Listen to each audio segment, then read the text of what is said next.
금, 딸. 처음 보시는 분도 딸에서 느낌이 확 오시죠? 네, 자위금지를 의미하는 말입니다. 금달 운동인 노팹 운동은 2011년에 온라인 커뮤니티 레딧에서 시작되어 많은 사람들에게 호응을 얻고 있고, 한국에서도 금달을 지지하거나 금달에 도전하는 사람들을 어렵지 않게 찾아볼 수 있습니다.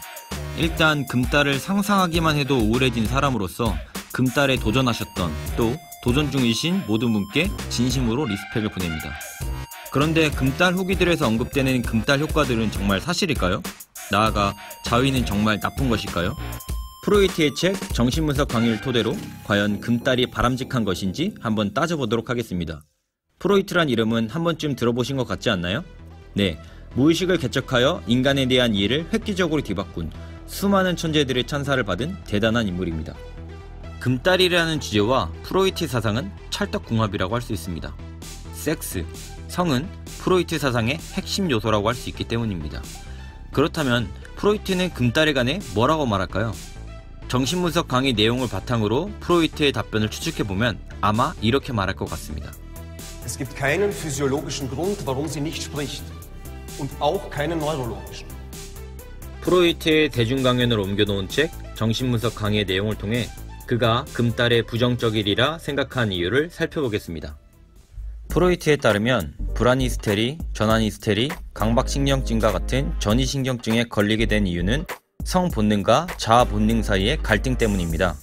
프로이트는 성본능과 자아본능을 인간의 주요 에너지 원천으로 봅니다.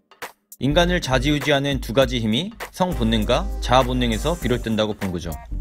그리고 성본능들은 인간이 태어난 직후부터 죽을 때까지 쾌락을 추구하는 쾌락 원칙을 따르고, 자아본능들은 처음에는 성적 본능과 같은 목적을 지향하지만 쾌락을 추구하다 세상의 쓴맛을 본 후에는 쾌락 획득만큼이나 불쾌감 회피를 중시하게 되어 현실 원칙을 따르게 된다고 프로이트는 말합니다. 유아기 때는 절친이었던 성본능과 자아본능이 시간이 지남에 따라 수틀리면 피 터지게 싸우는 관계로 변한다는 거죠. 프로이트는 진료 경험을 토대로 전이신경증의 증상들이 자신의 인생에서 채워지지 못한 성적 만족의 대형물이라고 분석합니다. 정신적인 문제의 증상들이 성적 만족을 위한 대형물이라니 뭔 소린가 싶으시죠? 찬찬히 살펴보겠습니다. 프로이트에 따르면 의식에서 인식되는 성본능이 자아본능에 의해 의식 밖으로 밀려날 때가 있고, 이를 억압이라고 하는데, 성본능은 억압당하더라도 끈질기게 자신의 만족을 추구하고 무의식을 경유해서 쾌락 추구를 도모합니다. 징한 놈이죠. 거부당한 성본능은 자아가 의식할 수 없고 힘을 행사할 수도 없는 무의식 속 환상을 통해 쾌락을 추구합니다. 무의식 속 환상이 대체 무엇에 관한 것이길래 성본능이 아쉬운 대로 만족을 느낄 수 있는 걸까요?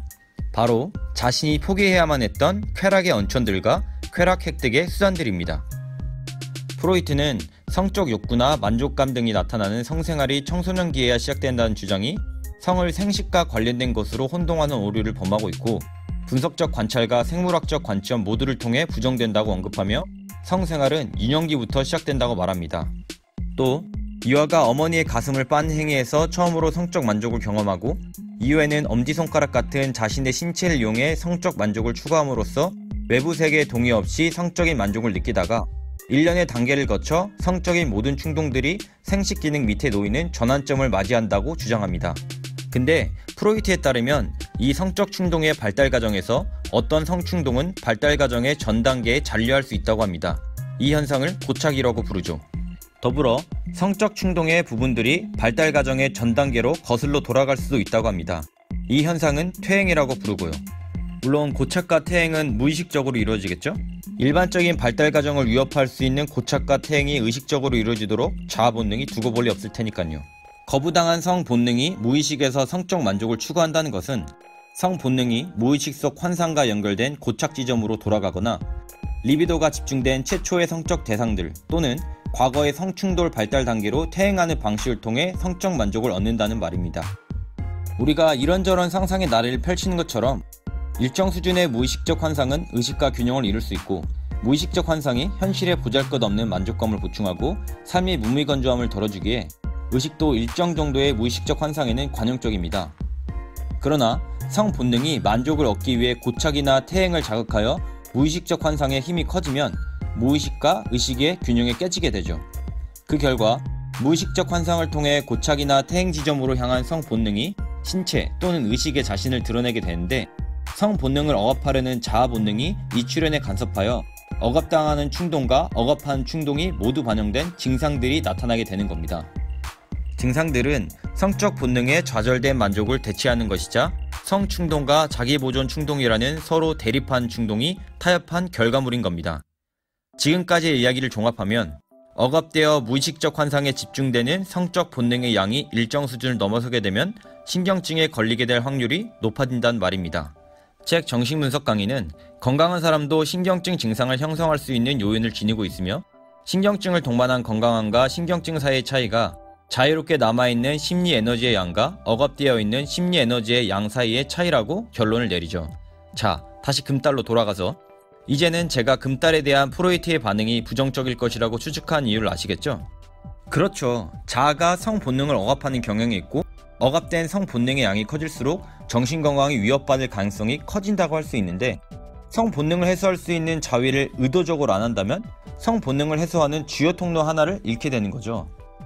금달이 정신활동과 정신건강에 부정적인 결과를 초래할 수 있는 자충수가 될 수도 있습니다. 물론 자위가 나쁘지 않다고 해서 야동을 보며 자해를 하는 게 바람직하다고 말할 수는 없습니다. 야동은 야동배우라는 한 인간을 자신의 성적 만족을 위한 도구로 전락시키는 경험을 하게 하고, 섹스에 대한 잘못된 인식을 유발할 수 있으며, 앞에서 말한 고착이나 퇴행을 강화하여 성도착이나 이상성욕을 증폭시킬 수도 있죠.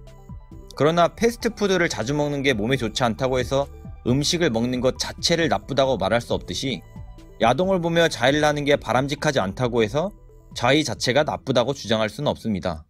한편 금달 옹호자들이 제기하는 빈번한 자위가 초래할 수 있는 문제점과 자위로 해소하는 성 본능을 생산적으로 활용할 수 있다는 주장은 타당한 측면이 있습니다.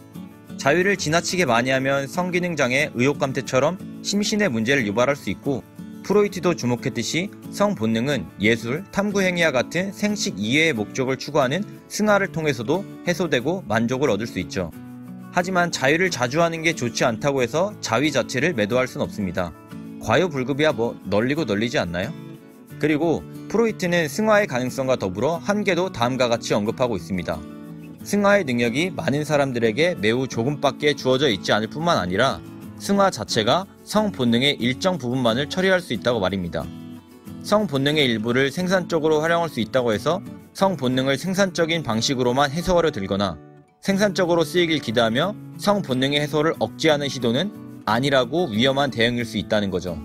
실제로 오늘날의 대부분의 전문가들은 자위를 정상적이고 건강한 성행위로 평가하는 반면 금달의 효과는 과학적으로 입증되지 않았다고 말합니다. 또 자위를 향한 부정적인 편견은 미신일 때가 많고, 금달의 효과로 칭송되는 변화는 플라시보 효과일 가능성이 있다고 지적하는 발언을 쉽게 찾아볼 수 있죠.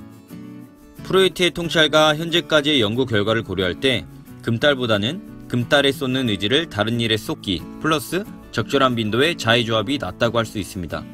자위가 땡길 땐 자괴감이나 죄책감을 느끼시지 말고 즐겁게 자위하시길. 시청해주셔서 감사합니다. 다음 영상에서 만나요. 빠이.